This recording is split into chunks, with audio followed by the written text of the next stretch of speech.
Télécommunications. Tellement, il faut être pragmatique.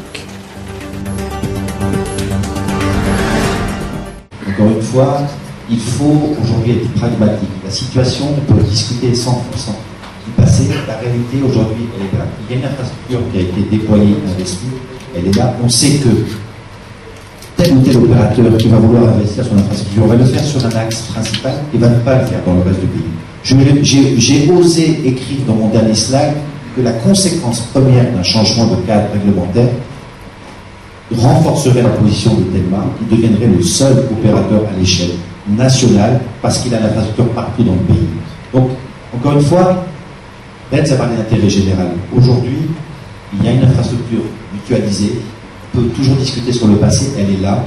Aujourd'hui, le débat est est-ce qu'on permet à tel ou tel opérateur de dupliquer ce qui existe et il le fera que dans les axes principaux du pays, l'axe Tamatave, Tana, Marchena.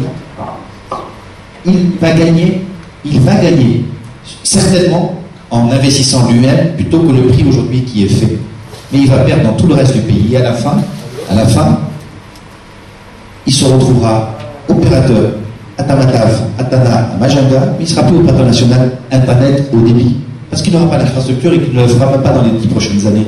Donc, encore une fois, le cadre réglementaire, le débat aujourd'hui, on est à la croisée de deux chemins. Est-ce qu'on change les choses avec les conséquences pour le pays, pour l'intérêt public, et notamment des Malagasy qui sont au fin fond du pays, et aujourd'hui pour lesquels il faut investir, ou est-ce qu'on se bat sur les prix pour que ce soit plus intéressant, beaucoup plus qu'aujourd'hui, mais certainement moins intéressant que construire soi-même, mais ce prix qui est fait, il est fait pour l'ensemble du territoire. Et même si tu vas perdre d'une main qui est de dire j'aurais construit mon Tamatave Tana, ça m'aurait coûté peut-être un peu moins cher à long terme, oui, mais je perds totalement sur tout le reste du pays. Et je pense que sincèrement, c'est ce débat-là aujourd'hui qu'on doit avoir. C'est ça l'enjeu pour le pays, c'est donner l'accès à l'ensemble de la population. Nous avons la chance, soyons quand même positifs, d'être doté d'une infrastructure de 10 000 km de fibre optique qui font qu'on est parmi les meilleurs. Je ne veux pas toujours dire qu'on est numéro 1 en Afrique, mais on est parmi les meilleurs. On a aujourd'hui attiré les grands noms du contenu de l'Internet mondial, les grands acteurs consommateurs et les BPO, les call centers.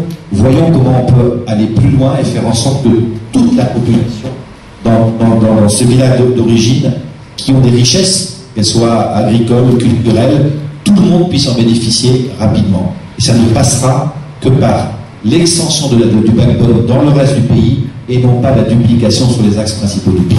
Merci.